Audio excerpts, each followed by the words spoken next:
Welcome to the deep dive. Great to be here. Today, we're jumping straight into the reception of Thunderbolts, the latest MCU film. Right. Lots to unpack there. Exactly. And look, you're here because you want the quick, thorough understanding. What's the buzz? What are critics saying? How's the box office? And, what does it all mean for Marvel? Without having to wade through all the online chatter or maybe even see the film yet. Precisely. So we've gone through reports from Forbes, The Times of India, Comic Book Movie, Screen Rant, Roger Ebert, Box Office Pro, even Reddit discussions. A good cross-section of sources. Yeah.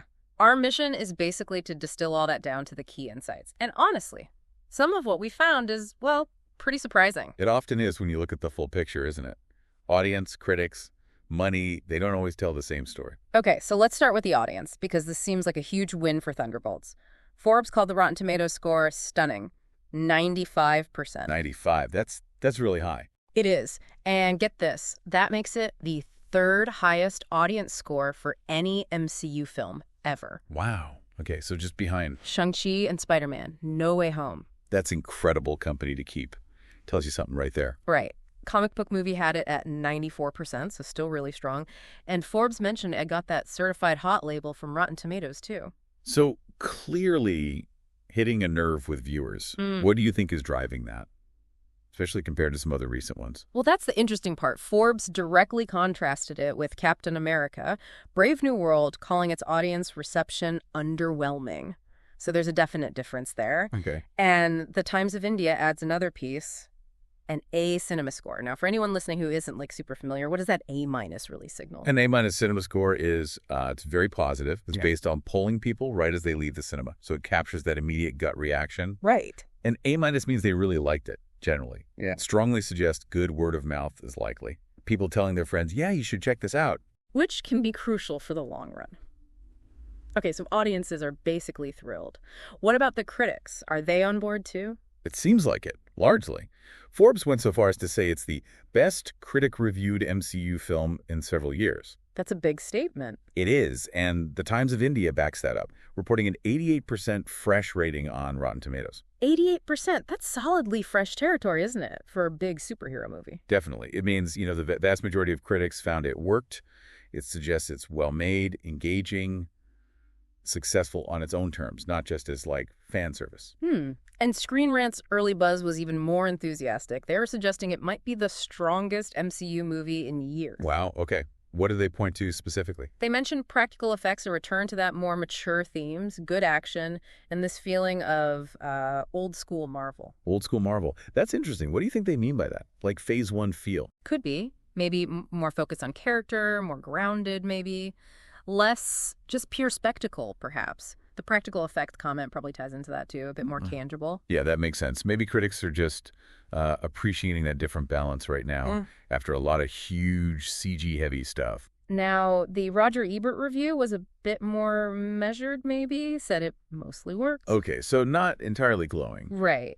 The review kind of framed it against this idea that maybe the MCU isn't quite as fun overall as it once was, but it did praise richer acting and an emotionally grounded final act. So focusing on performance and feeling. Yeah, which is interesting. But it also mentioned a weaker first act and a sort of drab visual style. So qualified praise, but still leaning positive overall. That Ebert review sounds like it captures the complexity, doesn't it? Acknowledging the strengths, especially character and emotion, but maybe seeing some franchise fatigue or formula in other parts. Yeah. His point about it being maybe less fun but more grounded is telling. Okay, so audiences love it, critics mostly like it. Let's talk money. Box office. The crucial part for the studio, The right? Times of India reports a #1 debut domestically, $76 million. They called that solid, but pointedly not a blockbuster opening in the vein of, say, peak Avengers numbers. 76 million. Yeah, solid feels about right. Comic Book Movie confirmed that number 2 and said it was slightly above what they expected. So respectable, but maybe not blowing the doors off. Exactly. It's a good start, definitely puts it on the path to being successful.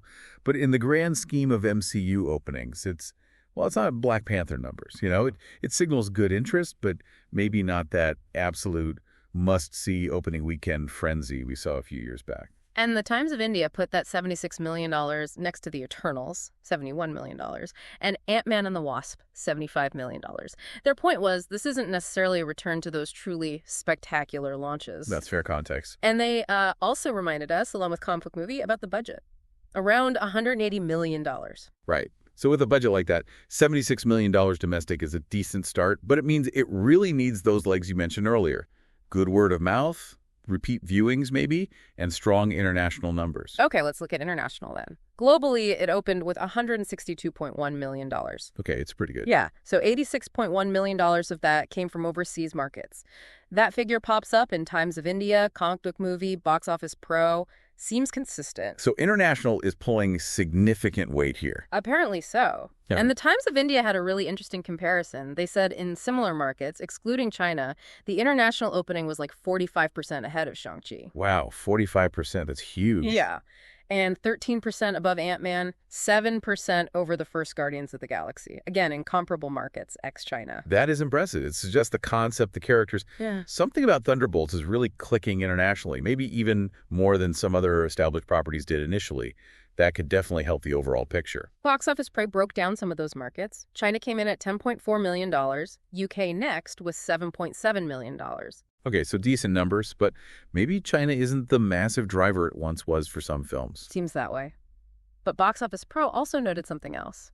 43% of the total global box office came from premium formats, IMAX, things like that. 43%, that's a big chunk. What does that signal to you? Well, it suggests people see this as a big screen experience, right? Worth the extra money for the better sound and picture. Maybe it's the action, maybe the practical effects people heard about. Could be both. It shows a willingness to pay for that premium experience, which is good for the bottom line, too. Yeah. These tickets cost more. Definitely. Now, you mentioned word of mouth earlier. Both the Times of India and Comic Book Movie bring this up. Given the A Cinema score and that 95% audience score, you'd expect it to hold well. You would hope so, yeah. That positive buzz should, in theory, keep people coming in week 2, week 3. But the Times of India also points out the competition. They mention a film called Sinners doing well, and a Minecraft movie is on the horizon. Right. You're never operating in a vacuum. Other films compete for those screens and those eyeballs. Especially a big family film like Minecraft that could pull a different segment of the audience. So good word of mouth helps, but competition is always a factor in how long a film can sustain its run. Okay, let's shift gears slightly. What specifically are people liking about the film itself? Seems like a lot revolves around the characters and the emotion. Yeah, Screen Rant and Reddit discussions really hammered this point. The emotional weight, the character focus. They contrasted it again with Captain America. Brave New World saying Thunderbolts delivered on that connection where maybe the other film didn't as much for some viewers. And that makes sense, doesn't it? In a universe this old, people are invested. Seeing characters struggle, deal with their issues. Yep. It can be more compelling sometimes than just the next big threat. It grounds the fantasy. Roger Ebert's review touched on that too. Mentioned the focus on heroes who are kind of in the shadow of the big names, like the Avengers. And it highlighted an exploration of mental health. Screen Rant mentioned mental health themes too, right? As being pretty central. Yeah, they did. It feels different, maybe more mature for the MCU. It could be. And tackling themes like that, if done well, can add real depth. Makes the characters feel more, human, relatable. Even amidst the superhero stuff, it can resonate beyond just the action fans.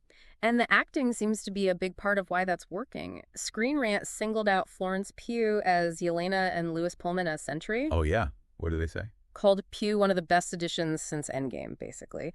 And said Pullman's performance as Bob Sentry was really compelling, charming, but complex. Well, you absolutely need strong performances if you're going for that character-driven, emotional story. Sounds like they really delivered. It does. And even on Reddit, people were buzzing about how Sentry Void was handled, saying the team kind of beat him emotionally, not just physically. Ooh, that is an interesting narrative choice. Less punching, more therapy. Well, maybe not therapy, but you know what I mean. A different kind of climax. Exactly. And tying back to what we said earlier, that appreciation for more practical effects came up again. Screen Rant, Forbes. People seem glad to see more tangible stuff on screen. Yeah, I think there can be a bit of fatigue with overly slick CGI sometimes. Practical effects just have a different weight, a different feel. It can make the action seem more visceral.